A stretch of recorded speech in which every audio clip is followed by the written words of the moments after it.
वो जो कहा जा रहा था ना कि साहब अनुच्छेद 370 इसको हटा कैसे सकते हैं, ये कोई टेम्पररी प्रोविजन थोड़ी है, ये तो संविधान सभा खत्म होने के बाद परमानेंट हो गया, इस पर तो मोहर लग गई है, पत्थर की लकीर हो गई है, इसको कैसे सुप्रीम कोर्ट ने खारिज किया? ये जानकारी आगे दर्शकों को दीजिएगा, लेकिन पहले जरा जल्दी से सीधे जम्मू कश्मीर लेकर चलेंगे। श्रीनगर से हमारे सहयोगी आसिफ कुरैशी इस वक्त मौजूद है और जरा जानता है आसिफ कुरैशी से, फैसले की खबर जम्मू कश्मीर में पहुंच गई है, रिएक्शंस किस तरीके के मिल रहे हैं आसिफ?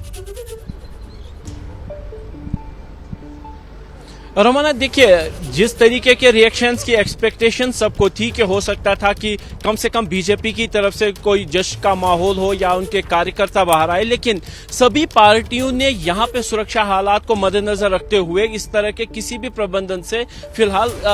जो है इनकार किया है। बीजेपी की तरफ से भी अपने कार्यकर्ताओं को किसी भी तरह के आयोजन करने से मना किया गया है, जबकि बाकी जो राजनीतिक दल है, नेशनल कॉन्फ्रेंस हो, कांग्रेस हो या पीडीपी हो, उनका यह कहना है कि उनके कार्यकर्ताओं को घरों से नहीं निकलने दिया जा रहा है, इस वजह से वो कोई कार्यक्रम नहीं कर सकते। हालांकि नेशनल कॉन्फ्रेंस ने कहा था कि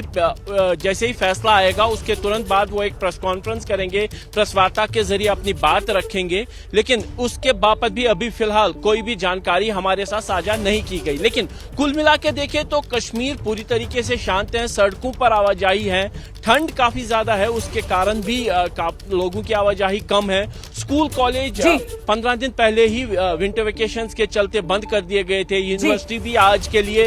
एक दिन के लिए स्थगित रखी गई, क्लास वर्क, इसीलिए लोगों की आवाजाही सड़कों पर तो थोड़ी सी कम है। लेकिन कहीं ना कहीं कुछ लोगों को जहां यह उम्मीद थी कि सुप्रीम कोर्ट की तरफ से शायद उनके हक में फैसला आएगा, वो उनमें तो निराशा है। लेकिन जो लोग ये समझते थे कि सुप्रीम कोर्ट की तरफ से इस तरीके का फैसला आना है, उनकी तरफ से जो है खुशी का इजहार तो किया गया है, लेकिन सुरक्षा हालात के मद्देनजर और जम्मू कश्मीर पुलिस की एडवाइजरी के चलते ना तो सोशल मीडिया के जरिए ही और ना ही कहीं जगह एकजुट होकर लोग इस बाबत कोई बात करने को तैयार है। हालांकि दबे लफ्जों में ही सही कुछ लोगों की तरफ से इसका स्वागत भी हो रहा है, कुछ लोगों की तरफ से विरोध भी हो रहा है। इंतजामों के बीच जो प्रतिक्रियाएं निकल कर आ रही हैं वो बहुत ही संयमित अंदाज में, चाहे वो खुशी की हो या फिर इस फैसले से जो लोग सहमत नहीं हैं, जो इत्तेफाक नहीं रखते हैं, चाहे उनकी प्रतिक्रियाएं हो, बहुत ही संयमित अंदाज में प्रतिक्रियाएं जम्मू कश्मीर में सामने आ रही हैं। इस बीच जल्दी से एक बार फिर से निपुण सहगल के पास आपको लेकर चलेंगे। निपुण, जो एक सबसे बड़ी दलील दी जा रही थी अनुच्छेद 370 को हटाने के विरोध में कि साहब ये तो परमानेंट था, ये तो पत्थर की लकीर थी, इसको तो हटाया ही नहीं जा सकता, उसे सुप्रीम कोर्ट ने कैसे अपने फैसले में खारिज किया? निपुण,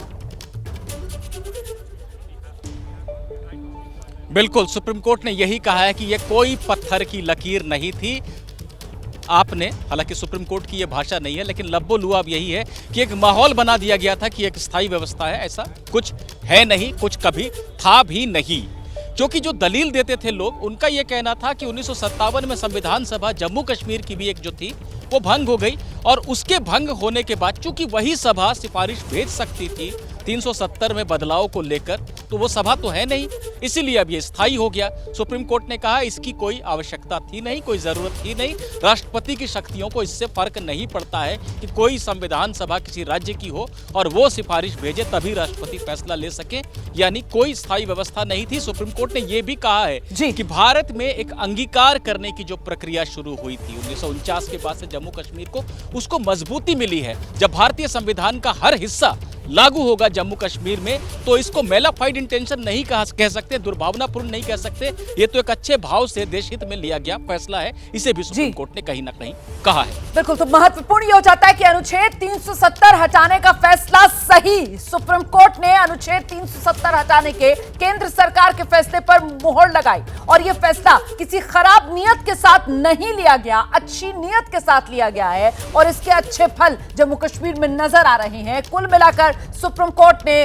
अपने फैसले से इन तमाम बिंदुओं पर मोहर लगा दी। जैसे ही घड़ी का काटा दोपहर 2:30 पे आए, बबीता जी का दिल सास बहू साजिश के लिए मचल जाए। और ये है इनकी बहू, पूरे दिन ऑफिस की टेंशन हो जाए गॉन जब ये करें अपना फेवरेट शो फ्री टाइम पे ऑन।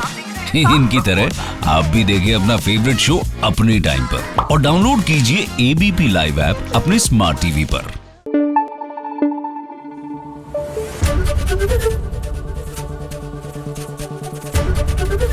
एबीपी न्यूज आपको रखे आगे।